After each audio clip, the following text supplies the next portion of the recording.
Good evening.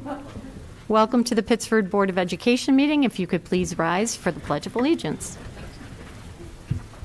I pledge allegiance to the flag of the United States of America and to the republic for which it stands, one nation, under God, indivisible, with liberty and justice for all.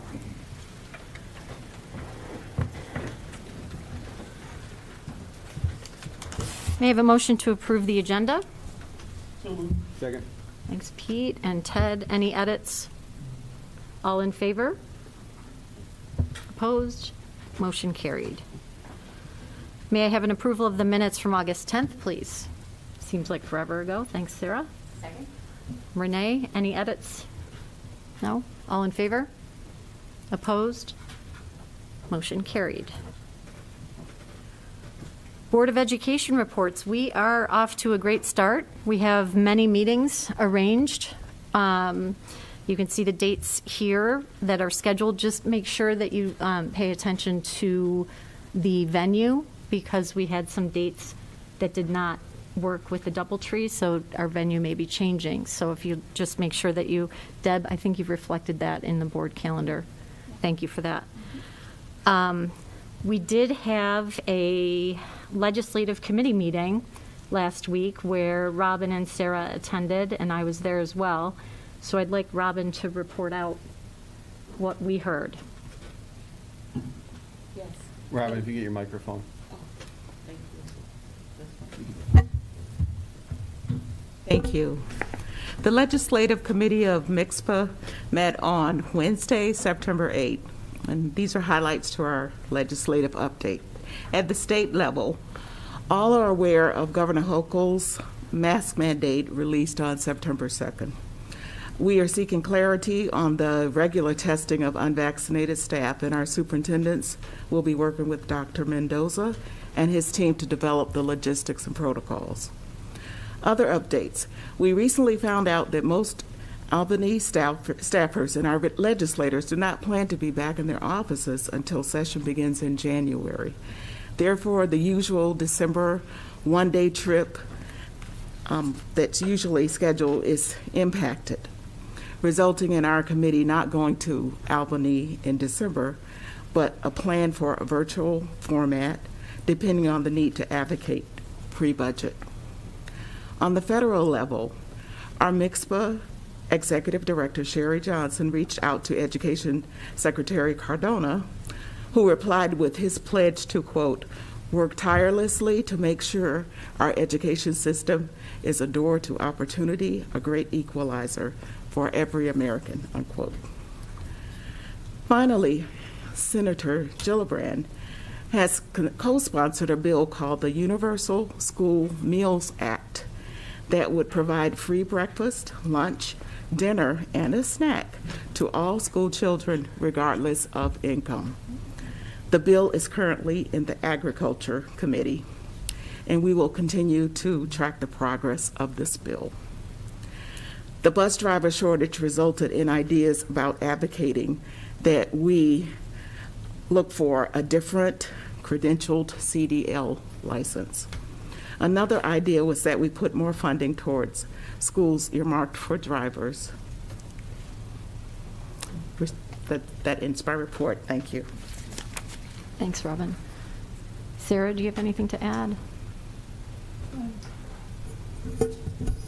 I think that was a great report, Robin. Definitely covered everything. Again, all that I would really add is that related to the bus drivers, I thought it was really interesting. We were talking about the CDL licensing, and of course we don't want to change anything that would impact safety of our students with regards to the criteria of that licensing, but maybe reformatting that if that's possible, working with New York State to change some of that criteria.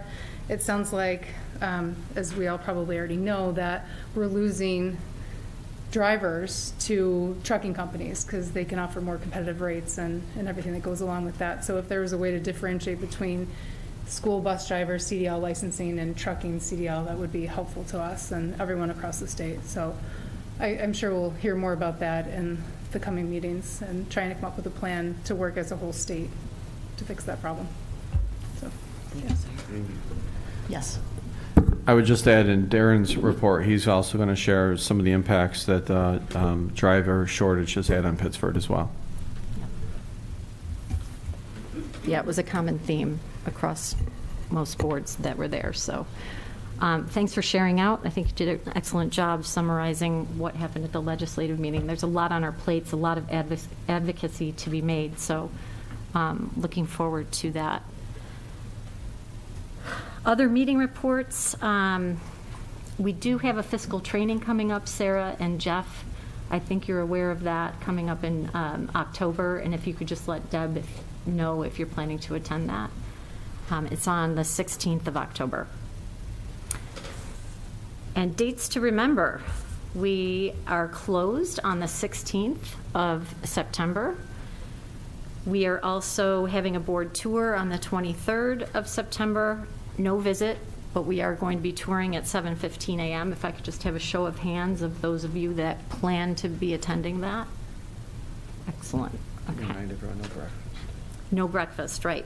It's just a visit at the school similar to last year.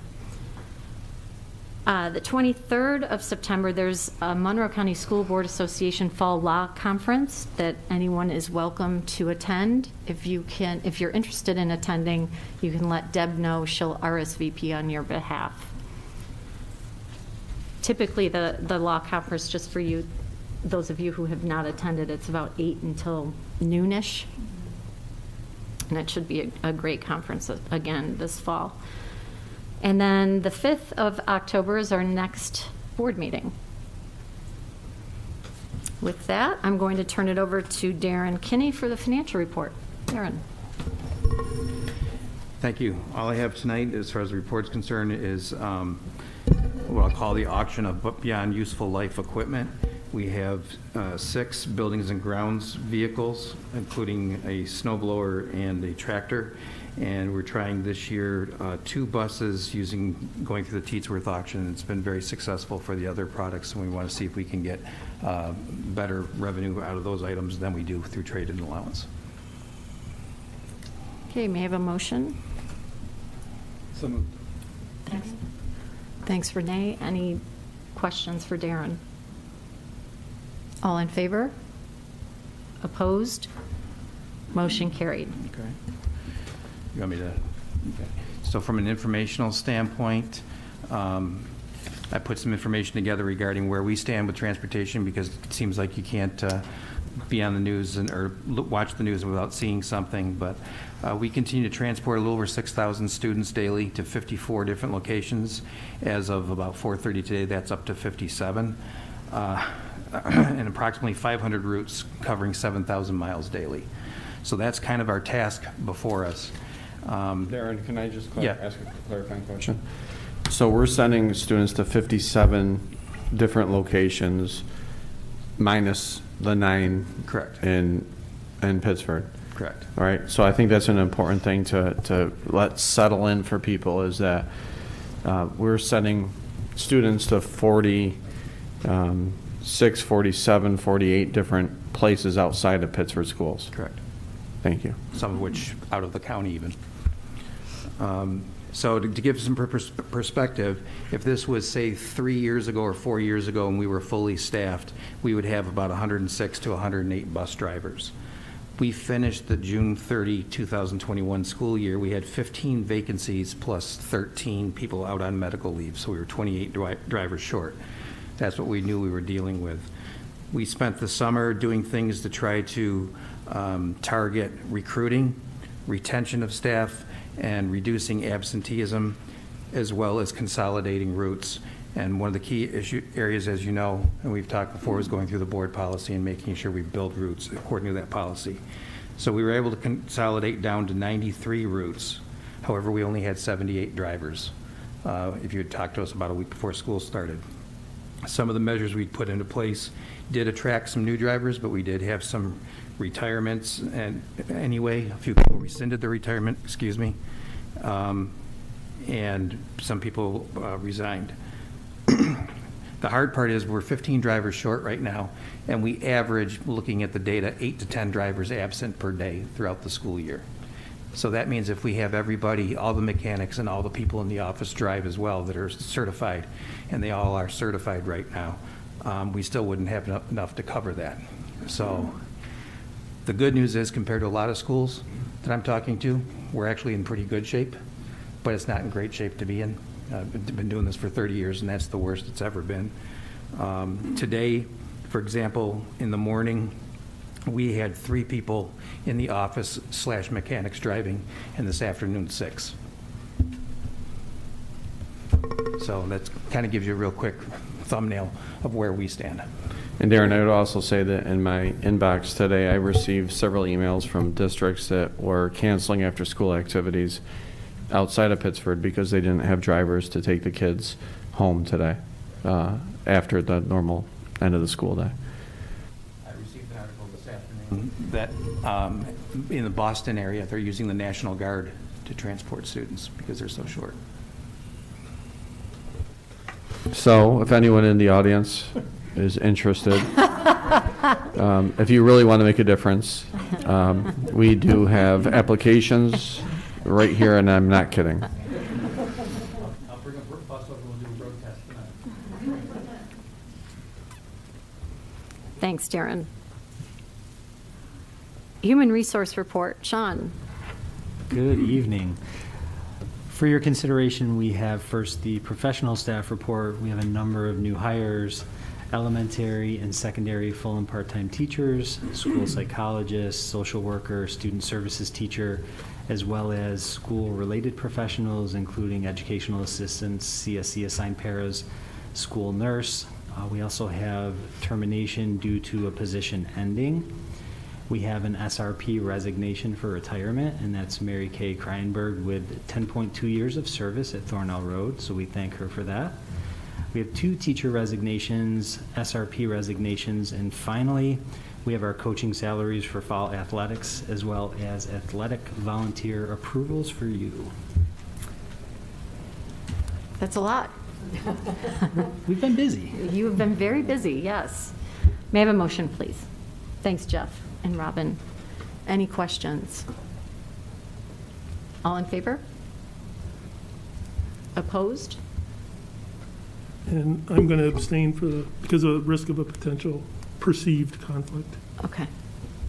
Thanks, Pete. You have that, Deb? Okay. Okay, motion is carried. Okay, thank you. Next for your consideration is our support staff report. We have school aide and clerical appointments, 3 clerical resignations. We have a clerical retirement for one of our department members, Usha Jagadish, who is in our HR office with 22.6 years of service, so we thank her for that. We have just bus driver appointments, bus driver resignations. We have custodial appointments, security guard resignation, maintenance retirement for Robert Ewart with 38.4 years of service, so we thank him for that. And we have 2 food service worker appointments and 1 resignation. Okay, may I have a motion, please? Thank you, Renee and Sarah. Any questions? All in favor? Opposed? Motion carried. Thank you. Thanks, Sean. Curriculum report. Melanie. Good evening. This is just kind of the time of year I bring you the overview of the curriculum projects that were approved for the 21-22 school year in this case. As you know, the bulk of the work that gets approved actually takes place then immediately in the summer. So a lot of work took place this past summer relative to curriculum and assessment writing projects. I've given you a few of the highlights, certainly around our K-5 social studies work that we spent a lot of time on this summer. 7th, 8th, and 11th grade U.S. history curriculum work. Both of those were part of the focus of the curriculum forums a couple weeks ago. We're continuing to work to revise our middle school science curriculum to adjust to the new state science standards. We have common assessments that were cleaned up, created, or refined. K-8 math, so that covered both our elementary standards leader and our secondary standards leader for math. We're working on that. And we're continuing to do the work to fill out the curriculum for our new full year English 12 courses. I've also provided you with some, again, high-level overview of the instructional road mapping work that was done this summer again. This is technically not curriculum writing, but it's so closely connected, and I'm so proud of the work that our teachers have done in this area that I want to take the opportunity to brag on them a little bit.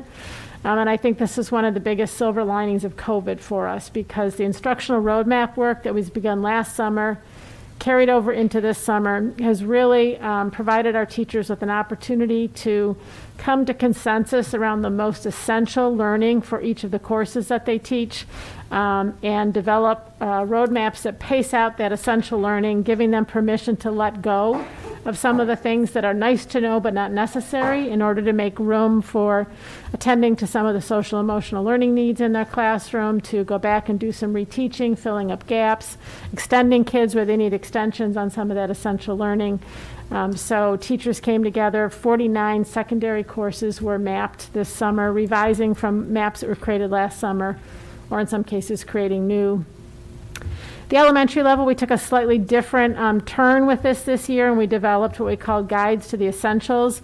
These are built around the 3 marking periods. They are anchored to the report card indicators, and again, they highlight the most significant learning for each of the units. We leave some autonomy at the building level for building level teams to decide some of the organization and pacing of some of those units, but all teachers work off of that.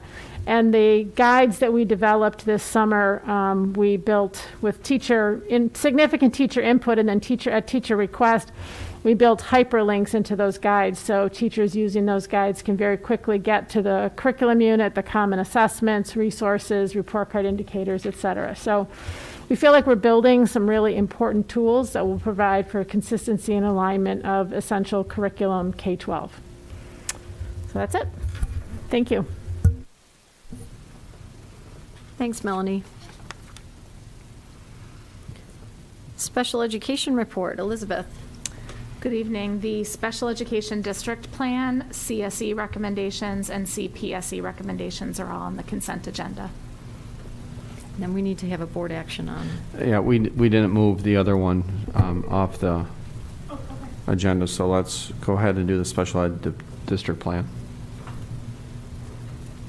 Okay, so the Special Education District Plan came for a first reading at the last board meeting and is here for a second reading, and I request your consideration to approve that plan, which will be in place for the next 2 years. May I have a motion, please? Thanks, Ted. Thanks, Robin. Any questions? All in favor? Opposed? Motion carried. Thanks, Elizabeth. Thank you. Superintendent's report, Mike. Good evening. This evening we will need a call for an executive session to discuss the employment of 2 individuals. Okay, may I have a motion, please? Thanks, Pete. Sarah? All in favor? Opposed? Motion carried. Also, you have the first reading of a change in policy around probation and tenure, if there are any questions. Okay, it'll go up next time for approval. And then I have a couple updates that I'd like to do at the screen.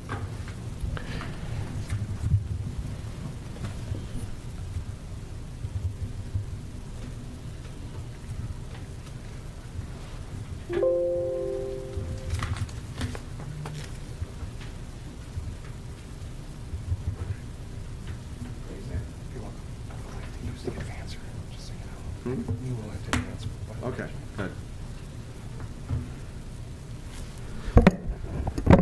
Good evening, everyone. We're here. We did it. We did part of it. We're here 5 days a week, which is exciting.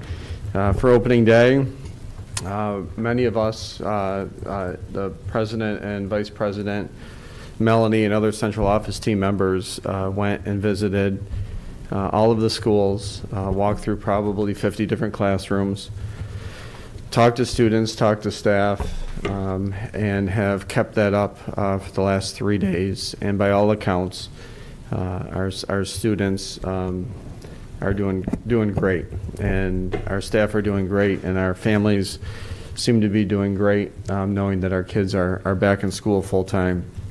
This weekend I went to both the football and the soccer game to see fans unlimited in the fields was amazing.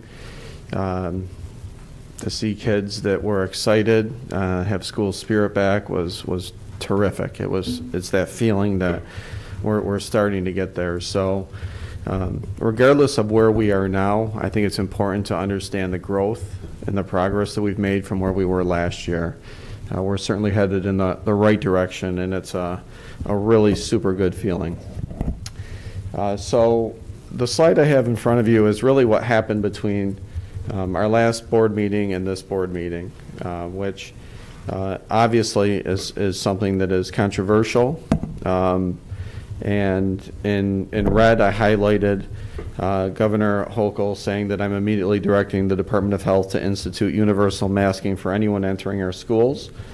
And we are launching a back-to-school COVID testing program to make testing for students and staff widely available and convenient.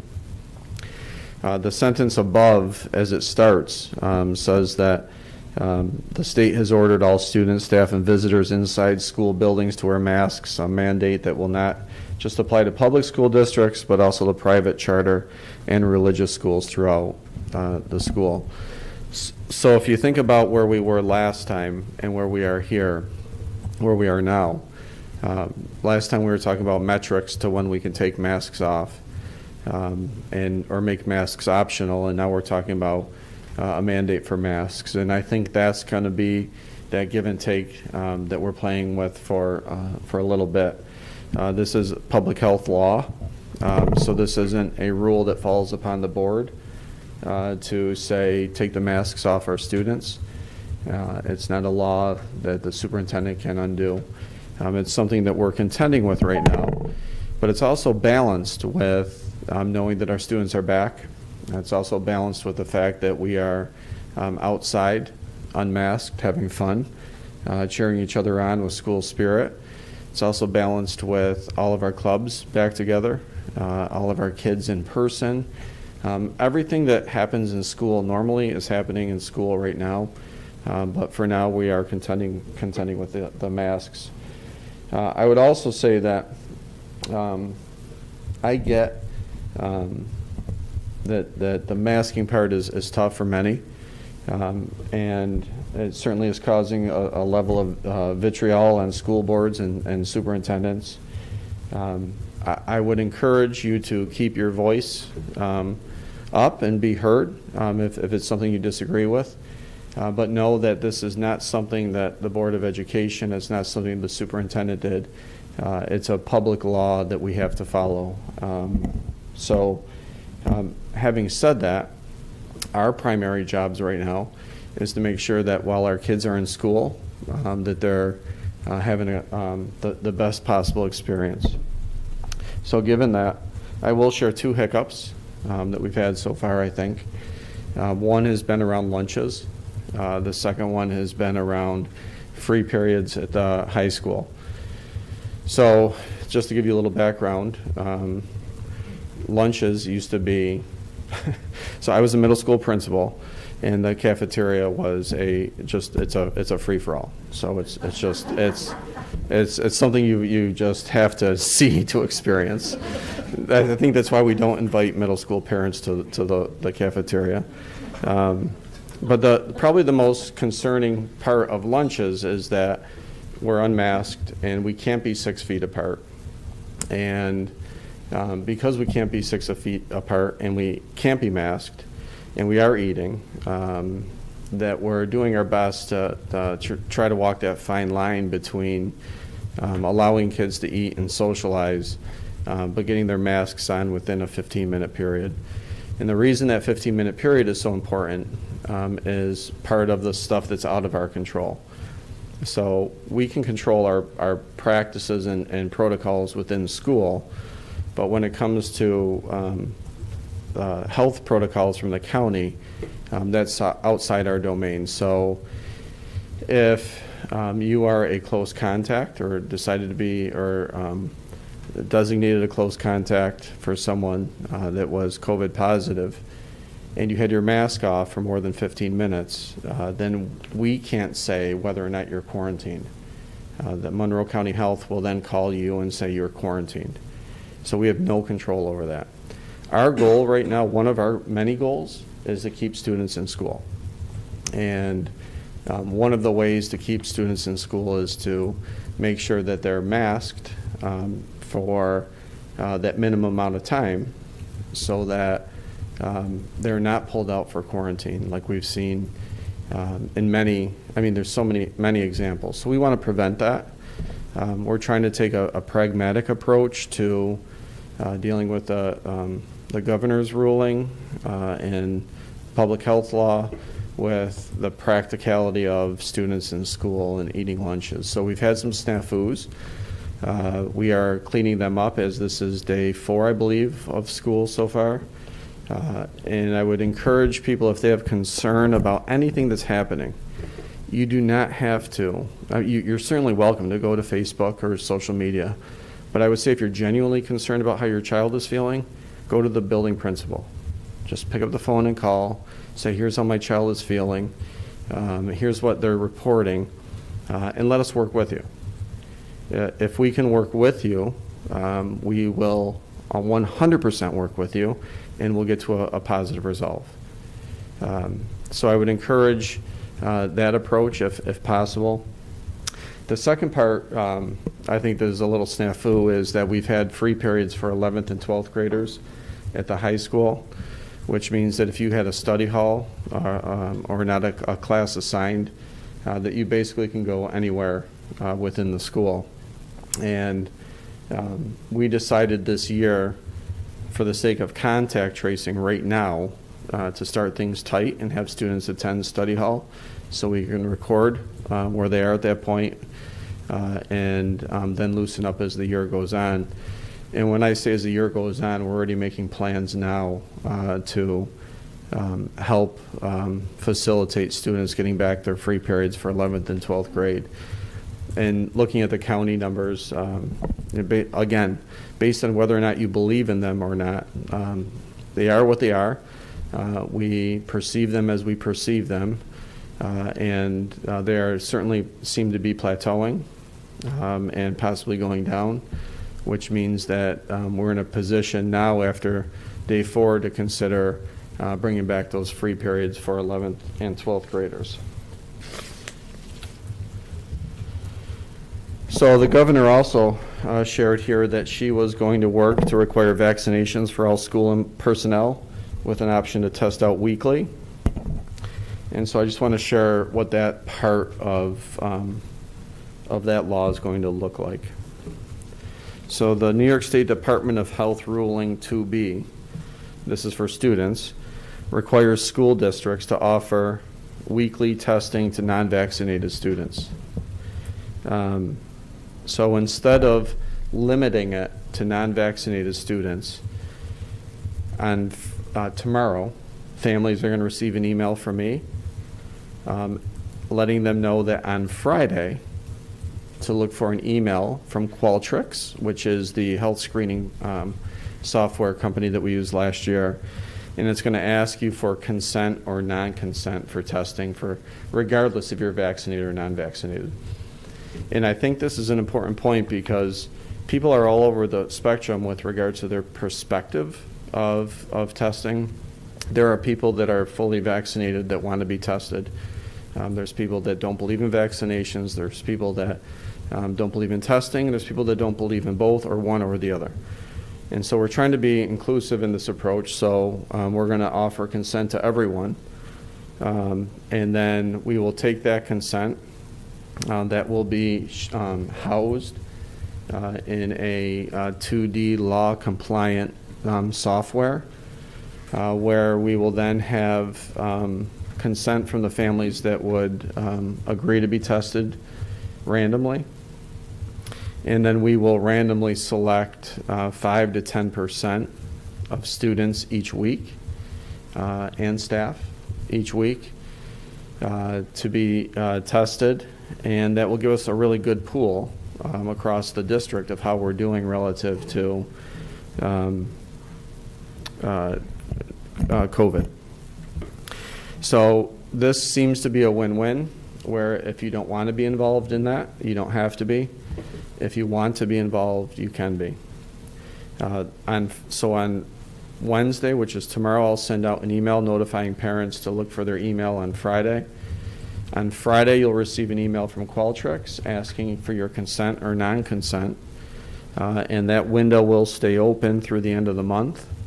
And then we will begin the random testing on October 4th, and you will be notified in advance if your child is selected to be tested. So the second part of that is related to staff, and this is related to the law, which says all staff have to be tested weekly unless they show a proof of vaccination. So the way the law is written is that this is not a vaccination policy, it's a testing policy. So similarly for staff, we have used Qualtrics as a secure location to house proof of vaccination should they choose to show that. Should they not choose to show that, then we will offer testing in-house, which means that one option would be to go to your school nurse. We'll have multiple days, multiple times available for convenience sake for staff to come in. And should staff decide that they're not comfortable getting tested internally, then they're going to have to go externally, which means that would be on their own, cost, their own time, etc. That will be due, all of that data will be due October 1st, similar to the students, which means October 4th, that week, we will begin testing 5 to 10% of our students weekly, and then whatever staff in addition that we need to, including staff that want to be tested, just to be tested. That includes coaches as well, substitute teachers as well, and certain contractors that we work with. So we're going to be really putting a lot on our nurses and other people to get this done. So I'm going to pause there for a second and just see if there's any questions from the board regarding the opening, around testing, around vaccines, around any of the positives or glitches or anything else that you may want to ask.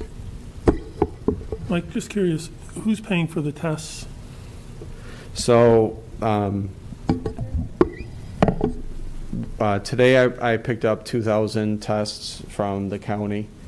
And then next, I think in 2 weeks, I pick up another 5,000 tests. And so you're probably right. I think it's the CARES Act is my guess of some federal funding that is paying for that. Any other questions or comments before I move on? Really quick. Thank you, Pete. Really quick, what are your thoughts about the possibility of making vaccines mandated for all faculty and staff? Do you think that's something, have you heard anything about that? Is it something being talked about? Yes, there's always that conversation. I think there's always facets of legislators that are talking about that. I don't want to give a personal perspective of this, but I would say that as a CEO of a district, I think that the plan that we have right now meets both worlds, and it seems to be, again, very pragmatic and allows us to have a win-win, both on a health and on a freedom perspective. One more question. Is all of this, the scenario, based on the infection rate, or is it based on something in our county, or is this a statewide regardless of numbers? Yeah, good question, Sarah. So this is all state-driven. As of right now, Monroe County Department of Health has nothing to do with this except enforcement. And so this is coming from the governor's office.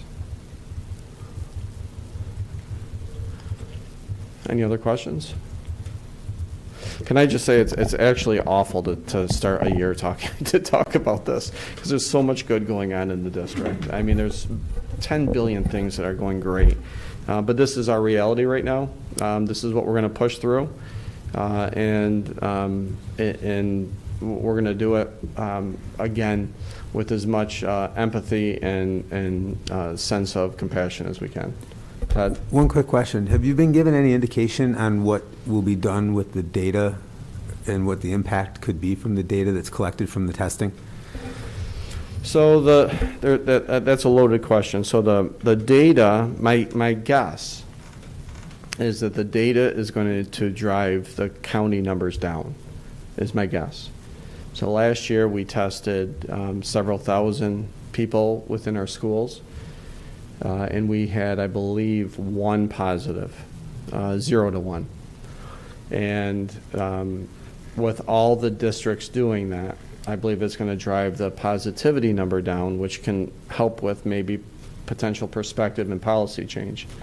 That's one thing. The second thing, my biggest worry with this is that you have people that are non-compliant and they don't want to test, and they don't want to show their proof of vaccination, and they resign.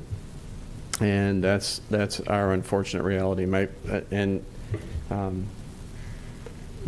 you heard Darren report his about bus drivers. My biggest worry, the biggest thing that will shut down our schools, is if we can't transport kids. And we are so. You've heard on the news that this is a RCSD issue. It's not. This is a suburban issue, and for us, we're walking a real fine line. Which is why, going back to the lunches and the masking on the buses, our bus drivers typically are older. They're more susceptible, and we need to make sure that there's assurances where they feel comfortable, so that we can run school. So my hope is that an unintended consequence would be that we lose more people for noncompliance, which we are working really hard with people to help them with any questions that they have or any assistance along the way. Other questions? Okay, here we go. So this is really cool. Today at Mendon Center Elementary School, these are our students and staff out on the field, and we had a drone fly by and take this picture. Their theme for the year is Be You. I thought that would be apropos for talking about equity and inclusivity. Here's what it looks like from afar. Students and staff are there. Before we redistrict, it would probably have said Be Yours. But we luckily were able to move students out, and that's what allowed us to actually keep students in last year, which is a positive. So this summer, on July 14th and 15th, we had 82 participants, including all of our Board of Education members, our district planning team, our ILC, our IAC, our PDLT, which also included parent and community voice within and among the committees, come together and talk about our goals for this year as it relates to inclusivity and equity. Our goals for our time together over the last 2 years was to anchor our work in shared understanding and definitions, to review and synthesize our own Pittsford data.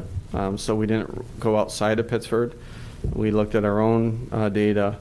A big part of our time together was to figure out internally and use a little brain sweat as to why this work is so critical for us. So in other words, why is a focus on equity and inclusion important? We also looked at New York State Education Department's framework to see to what extent we were aligned to that.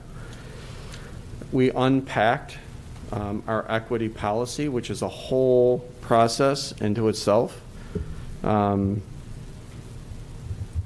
then we asked not only the members there, but back at school for a commitment to personal actions to support our growth towards equity.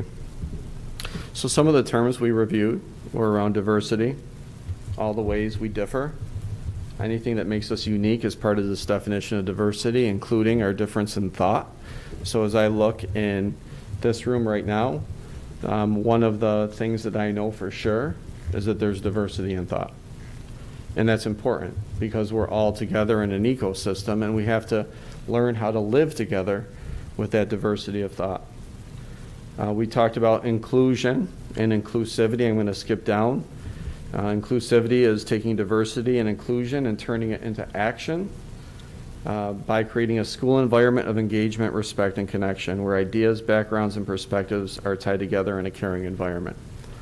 That caring environment part is a theme that's going to run through everything that I share.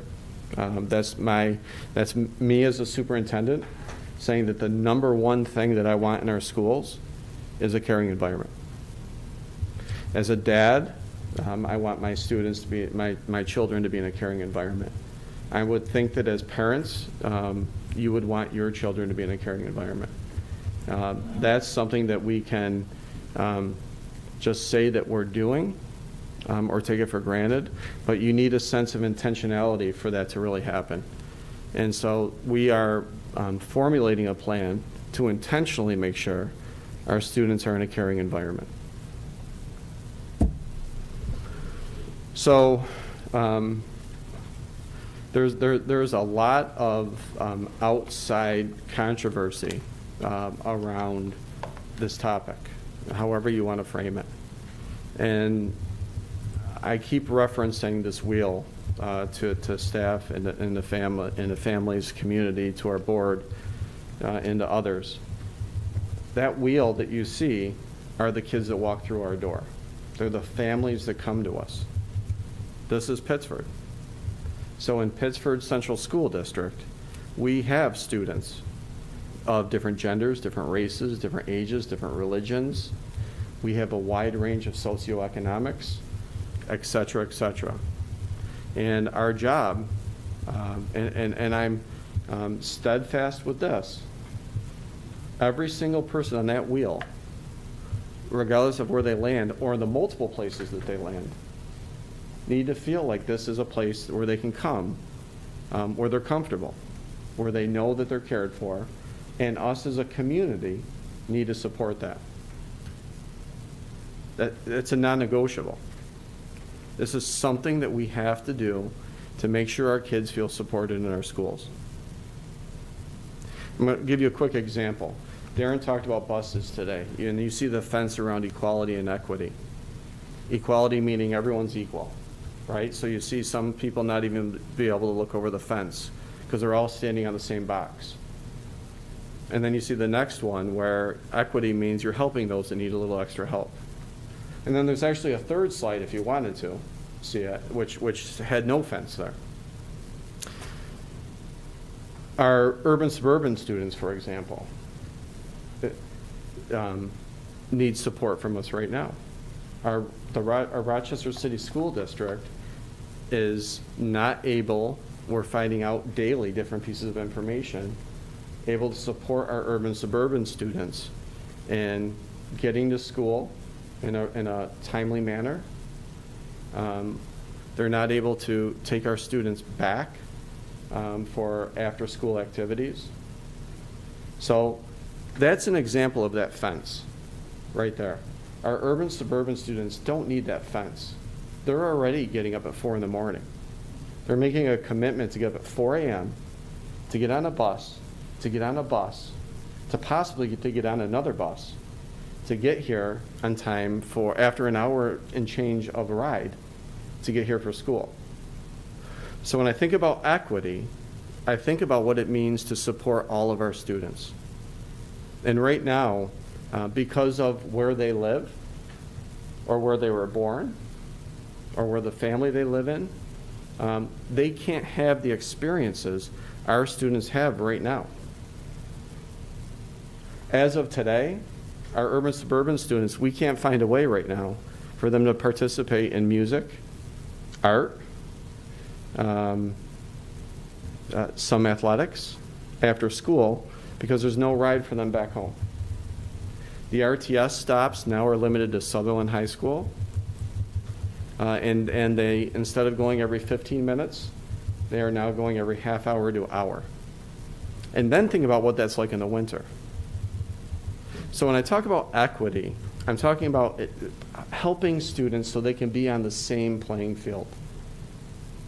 I'm talking about our students with special education needs that we need to provide additional support so they can be successful. I'm talking about our students of color so that they can have a place in school where we can allow them to be their own person so that they can live a life in Pittsford like everyone else does without having to change who they are. And many other things aligned to all of that. We have a sense of intentionality to make kids feel like they belong here. Every student needs to feel our love. Everyone, regardless of who they are, where they come from. And that's what our job is. So as we worked together this summer, we looked at a lot of different things in our district. We looked at the documents from our mission, our vision, our values, our success statements. We internalized all of those and to say, are we living these? And after we went through that, we started to look at our own data. So I'm going to share with you just some of the things that we shared. This is a snapshot. I mean, we have reams of data, right? So when you talk about making data-informed decisions, so take emotion out of this. Take your philosophy out of it and just look at hardcore data. The percent of black students enrolled in any honors level English course is on average 12.4% lower. Honors math classes, 17.3% lower. On the New York State fourth grade math assessment, white students have an average passing rate of 76%. Black students have an average of 50%. So we know that race doesn't have an indication on how well you do. So it begs the question, why is this happening? So as a district, we need to start asking ourselves, why are these things happening? And what can we do from an equity perspective to make sure they're not repeating themselves?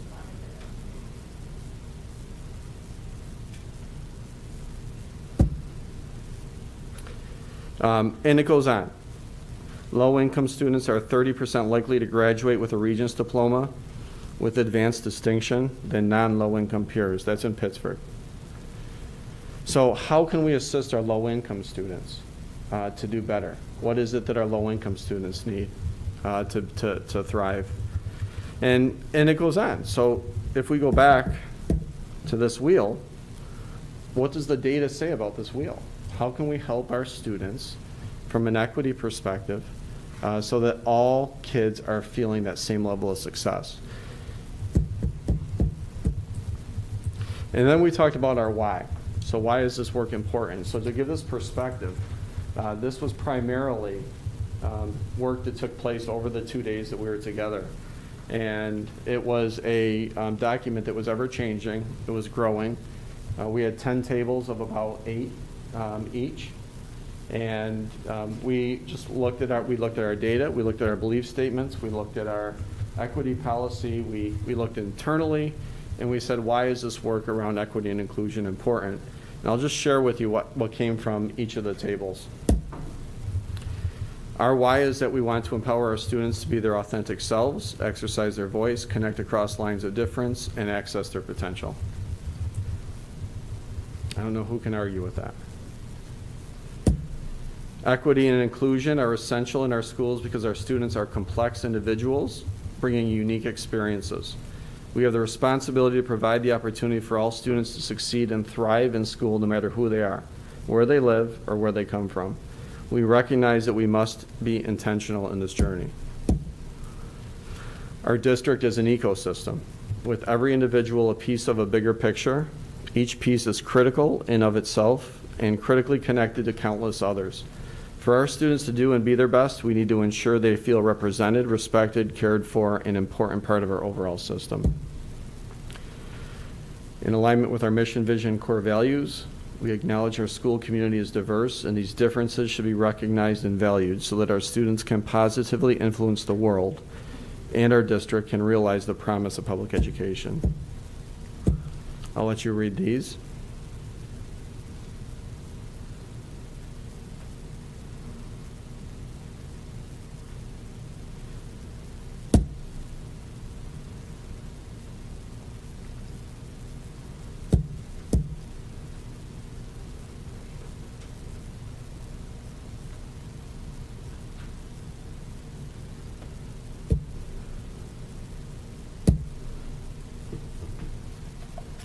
There's a theme here that talks about students being different. 6,000 students coming from different families, different values, different beliefs, different upbringing. And while every one of us has our own opinion, the one opinion that's non-negotiable is that we have to support every one of our students in a way that they're going to feel that they belong in Pittsford. That's the intentionality I'm talking about. So from this 2-day conference, we also moved into then a second day, the second day primarily focusing on what are the things that we can do as a district that are aligned with our equity policy that will assist us with this work. In order to do that, we looked at the role of New York State Education Department and their framework on diversity and equity and inclusion. We looked at our own policy, and we looked at the level of alignment between what's in our plan and what's in New York State Education's plan. And these are the areas that are truly aligned, even though our policy came out before the framework did. And so looking at these categories, we created goals as a district that we're going to push forward with a sense of intentionality. And I will tell you that once we're successful with these, no student will be hurt. I think that's important. There will be no student injured. There will be no family ruined. What's going to happen is that Pittsford will be a place where students and families feel as a safe haven to send their kids. So I want to share with you specifically our goals next, and then I will conclude my presentation. Say that again, Control L. Never heard of Control L. There we go. All right, so our first goal, all elementary teachers will implement classroom meetings 4 out of 6 days per cycle to create a welcoming and affirming environment. So if you don't know what that means, and I don't expect you to know what that means, and I don't even expect you to appreciate that unless you see it. So when you see what this looks like, it brings chills to you to see 5-year-old children sitting around on a mat or crisscross applesauce on different numbers and talking about their weekend, talking about their worries, and having classmates help them. Having classmates help them feel accepted. It's a time for the teachers to know the kids better as a trusted adult and vice versa. And it's a time for peers to connect with peers. Similarly, at the middle level, we will have, and you can see the timeline starting now and through June, and I can tell you it's already started, allowing students to have the opportunity to participate in monthly community circles. So I'll give you an example of what that looks like. Today we had circles for urban-suburban students around how they feel around not having transportation and how they feel as part of being part of Pittsford with this deficit.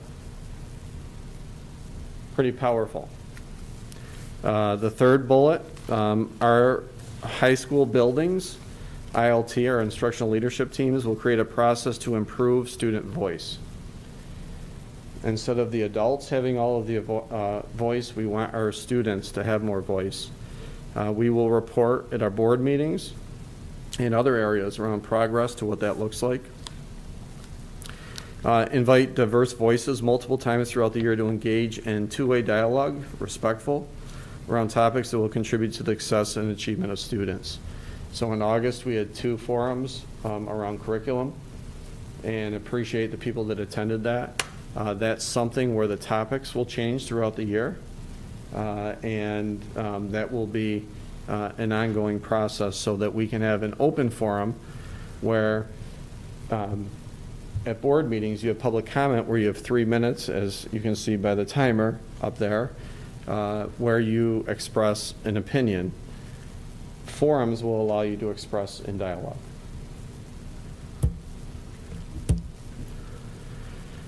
Gather and share accurate and complete information about our students and families, name, pronunciation, pronouns, home language.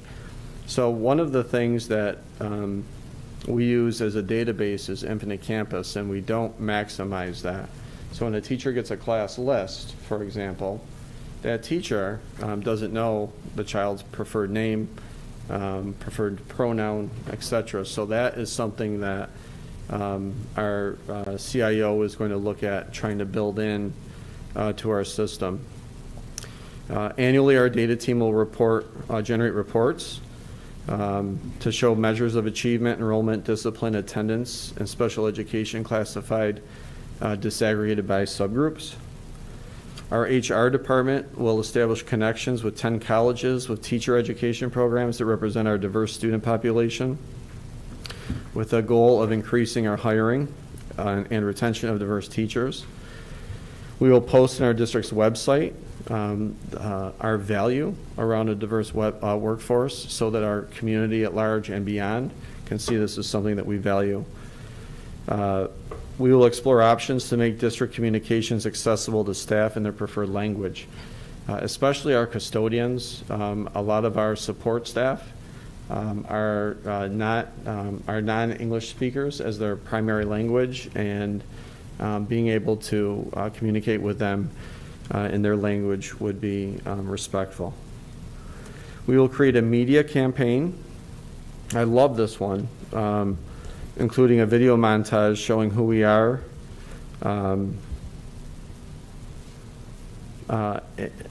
in all the areas that we represent the diversity wheel. So I think it's important for the people that are here and the people that are watching and the people that aren't watching to see what our schools are really like. It was amazing, Amy and Ted, wouldn't you say, when we walked into the classrooms? When we walked into the classrooms, we saw a wealth of diversity in the classrooms, just by race alone. And then a lot of other places. We have the luxury of being able to talk to students that may not be like you, talk to their families that may not be like you, and understand the plight that they're on, and the troubles that they've gone through, the hardships, and you don't hear them. So we need to find a way to bring that to light about who is in our district, who are the students in our district, and share that with you. I skipped one that was professional development for all of our staff, to make sure that is ongoing. Common resources for our K-12 English Language Arts instruction, which represents the diversity within our student population and provides students opportunities to see both themselves and understand the perspective of others. Think about that. Understanding the perspective of others is something that I feel is a skill that has been lost in the last few years. Understanding the perspective of others, let that sink in. So it's not I'm coming here to you with my heels sunk in saying I'm right and you're wrong. This is me coming to the table saying let me engage in dialogue and let me understand where you're coming from. Similarly, updating the K-12 social studies curriculum to mirror the New York State Education Department's culturally responsive sustaining framework, making sure our SEL benchmarks are implemented in new curriculum, examining the process for identifying students for AP classes across all subject areas in schools to identify specific barriers as to why some students or facets of students aren't attending, evaluating and recommending any necessary changes to 4th through 6th grade math grouping practices. One of the things that's happened in our district is that we've kind of been locked into tracking at a really early age and finding ways to allow a sense of fluidity in our math program. Create and implement equity analysis protocols to ensure curricular and non-curricular learning experiences where all certified staff and administrators have shared transparency and accountability. So in other words, what is okay and not okay? How do I know I have and am doing the best thing for our students as it relates to equity and inclusion? Produce a culturally competent interview committee training video that will be shared with each interview committee member. And we have just completed that. So thank you, Nancy. Thank you, Sean, for that. And develop and launch a publicity campaign with information about how to request ASL interpreters for district meetings and how to access the district website in over 100 languages. So those are our goals over the next 1 to 2 to 3 years. You can see the timeline, the people that are responsible. My pledge is to come back to the board and report on these goals throughout the year and the progress that we're making. So with that, I am open to any questions.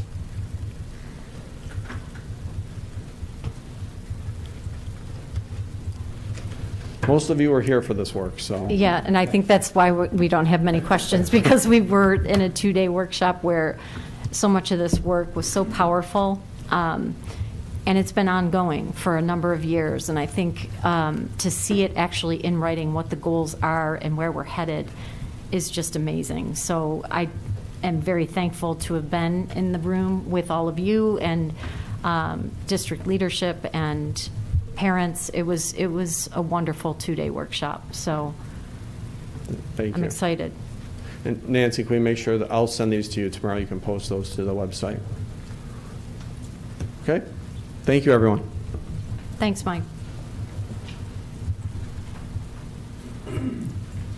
May I have a motion to approve the consent agenda, please? Thanks, Jeff. Thanks, Ted. All in favor? Opposed? Motion carried. Old business, anyone? New business? Public comment. So you'll see we have a new, very clear board above our heads that will be our timekeeper. I think a lot of the reason that we have this is for you to be able to see your time as well as us. And also listening to the alarm next to me was a little alarming for me. So I appreciate Ted researching this for us. We do have some protocols around public comment for those of you who have not been here before. The Pittsford Board of Education values transparency and the public comments made during its meetings. As such, the Pittsford Board of Education actively provides for this agenda item at our regular meetings. As Superintendent Pirro just said, the Board of Education meetings are not public forums. Rather, they're business meetings held in public where dialogue is not normally conducted. The purpose of this agenda item is for the board to receive respectful and constructive feedback, opinions, and information. These comments are then taken under the advisement by the Board of Education and the Superintendent of Schools. Respect and civility are required during these meetings, particularly as we have students routinely attending our meetings. And welcome to our students this evening. Comments should be in reference to an interest or topic, not an individual. Each speaker will have the floor for no more than 3 minutes. The board president reserves the right to limit the total amount of speaking time in an effort to avoid repetitiveness. If speakers are attending with other residents with similar input, we ask that the group designate one person to address the Board of Education. For speakers who do not follow meeting and decorum protocols, the speaker's privilege to use the floor will no longer be recognized by the Board of Education. Those planning to address the board should have filled out one of these white cards. And when you address us, if you could please announce your name and your address, we would appreciate that, and we'll start the clock once you address the board. And the first person we have tonight is Erica Cortez.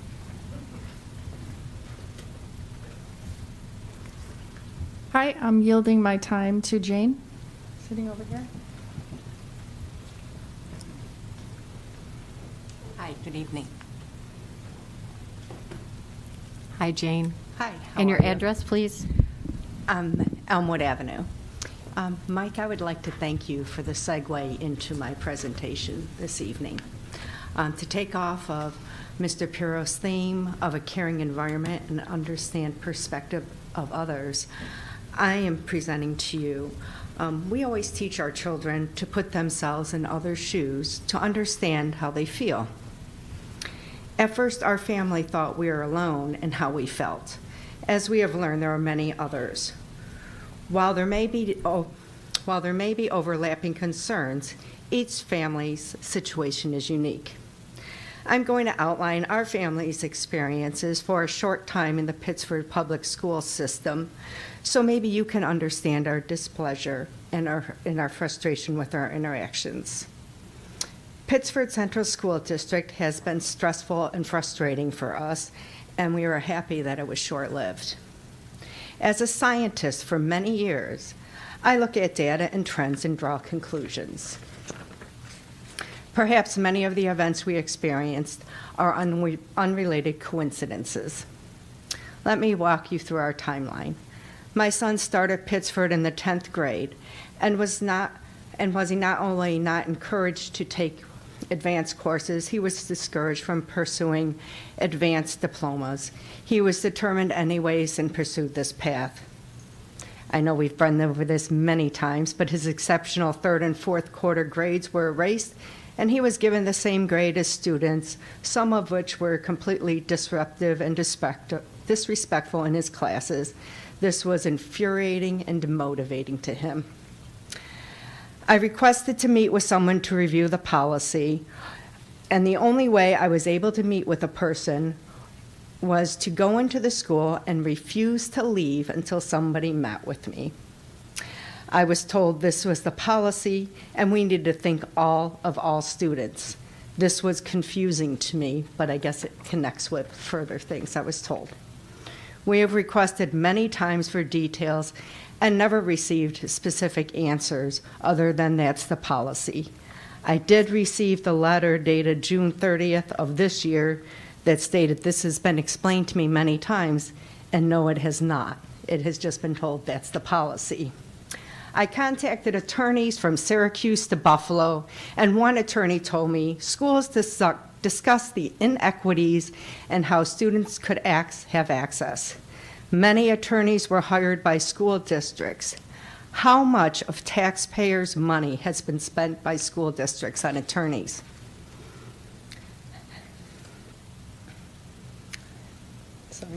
Sorry about that. And to further go into your comment, I was bothered by, to date, we have still never been able to have a meaningful conversation. I would like to continue with my time if that would be possible. Summer 2020. Technically, Jane, I just want to clarify, it's not technically your time. You're taking someone else, and I didn't even get an address from this individual. Erica? Well, she yielded her time to me, and I would like the chance to continue Okay, because you may. over all this time I've not been able to Okay, present.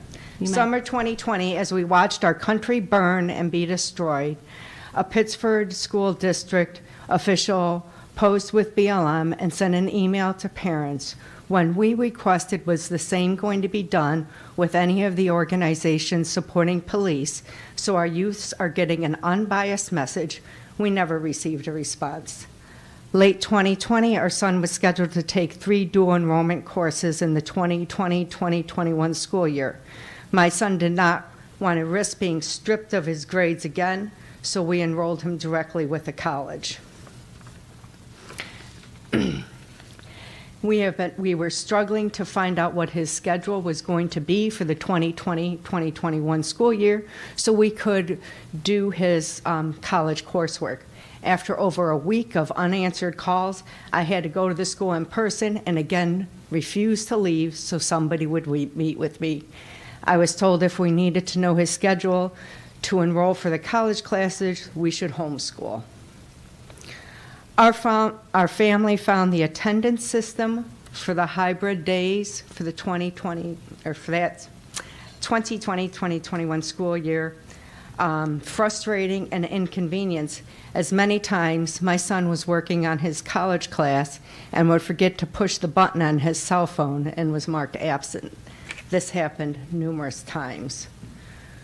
When the U.S. history started, we asked for a curriculum and was told there wasn't one. We just wanted to be aware of what was going to be submitted. We were concerned in his U.S. history why my son was given materials from the known communist Howard Zinn.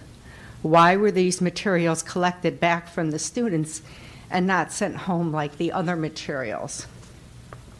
I brought information on Howard Zinn to be scanned into the meeting minutes so maybe people that are not aware of him can know a little bit about him. I was also upset with myself for not knowing about cancel culture until the summer of 2020.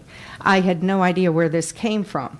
As a parent, I was not pleased with my son being introduced to cancel culture, and discussions on canceling Columbus Day, which is also a goal of the Zinn Education Project.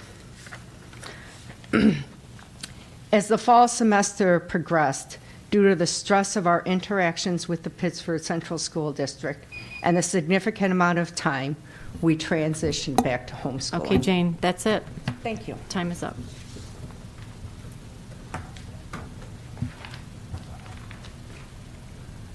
Scott Georger.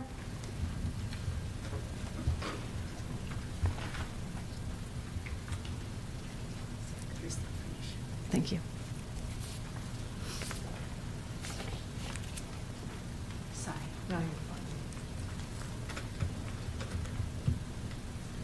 I'm Scott Georger. I live at 70 Woodland Road. I'd like to take the opportunity to address the board again, and I thank you very much for this opportunity. Based on my perspective, I'm seeing a tough time with high school kids and high school parents making the transition back to school from last year. From my standpoint, last year was limited. It was limited in learning. There was no school on Friday. There was no homework. There was no socialization. Were there any deaths or long-term problems to students, teachers, and staff? And if there were, was this any different from another flu year? Excuse me. Yes, COVID-19 is bad for some, so let's protect those, but it's not a problem for children. The problem for children is limited school, limited learning, no school on Friday, no homework, no socialization, and lower standards of education. In the superintendent's report, he said that we are heading in the right direction, and I thank you for that, and please continue. Please don't do this again.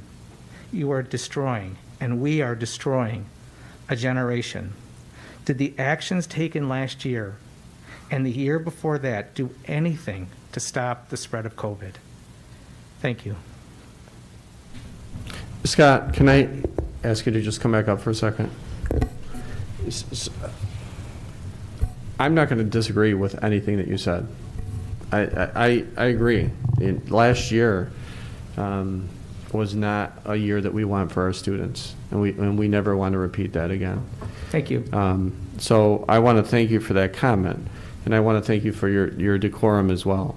And I think this is an opportunity too to also share that we are pressed in a big way to keep school open this year. And I want to make sure that you understand too that last year's hybrid model was not a Pittsford Central School District decision. It was us having to follow a state law. And I think that's I'm hoping that you understand that, at least, to say that we know that we want our students back. And we want our students healthy, and everything that you said. We want to protect those that are here and elsewhere, but last year the parameters were such that we were not allowed to do that. But then why were there other districts that were open? So that's a really good question, and I appreciate that question. The vast majority of the districts that were open were rural districts that had a lot of space where they can keep kids 6 feet apart. And what about here in Rochester? We weren't able to do that. There were schools that were open in Rochester, though, correct? Which Aquinas. schools? In Monroe County? In Monroe County? Yeah, so Space.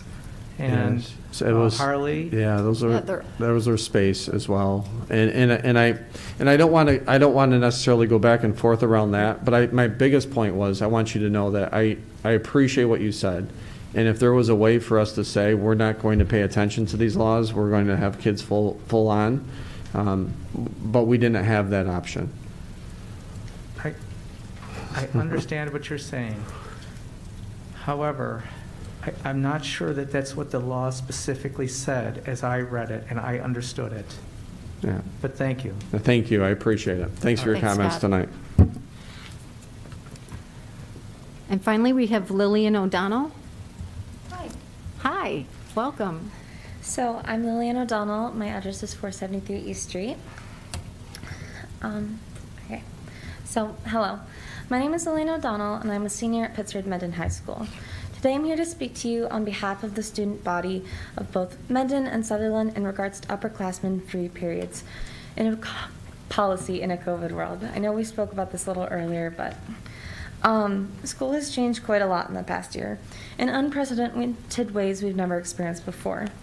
When a health crisis such as the one we're currently facing hits, it is clear our first priority is to maintain and ensure the health and safety of students, staff, and our community, and I applaud the Pittsford School District for doing well. I was a sophomore when school first shut down due to COVID. I'm now a senior, turning 18 and heading off to college soon. Feels like a blink of an eye. For almost a year, we, understandably so, have been stuck inside, and returning back to normal is a concept that seems so near, yet so far. And to be frank, being a kid throughout this has sucked. No big games, no prom, no standard, consistent education that we've become somewhat accustomed to. As we return now for our final year, things are beginning to look up. Seeing everyone every day is a huge privilege we've all taken for granted. But we can't help but notice some questionable inconsistencies in our return. Currently, upperclassmen are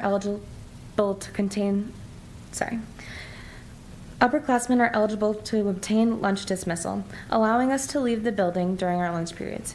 Yet we are still mandated to attend stationary study hall periods that in the past have been reserved primarily for underclassmen. We understand the importance of contact tracing, making sign-out sheets and such necessary within school walls. But what continues to puzzle us is why we are trusted to leave the building during our designated lunch periods, but not our study halls. Allowing us to leave the building in the same manner as lunch dismissals will decrease the density of student population within the building at a time, allowing for increased social distancing. In addition, this policy effectively limits any student participating from spreading or catching illnesses within the building during the time that they are out. It can feel almost foolish leaving the building for 30 minutes only to rush back for 2 study halls. This was an issue that not only I noticed, but as chatter began and continued, I began taking notes of people's experiences and shared support for the topic. 2 days ago, I started a petition containing the names of over 150 students from all classes, Mendon, Sutherland, all ages, and even the support of some teachers and alumni. This is an issue that we truly believe in as a community. I'm aware that reopening campus is no simple task, and I look forward to hearing your thoughts and concerns, and I hope that we're able to together create a solution that has the best outcome for students. Thank you. Wow, that was perfect timing. Nicely done. Thank you. Thank you, Lillian. Thank you for sharing with us. So Lillian, I would say that if you wanted to email me next Friday, I will give you the exact date when we'll reopen. It'll be very soon. All right. Thank Okay? you. Thank you. Thanks for coming, taking time tonight. And with that, we will close public comment session. May I have a motion to adjourn, please? Sarah and Robin? All in favor? Opposed?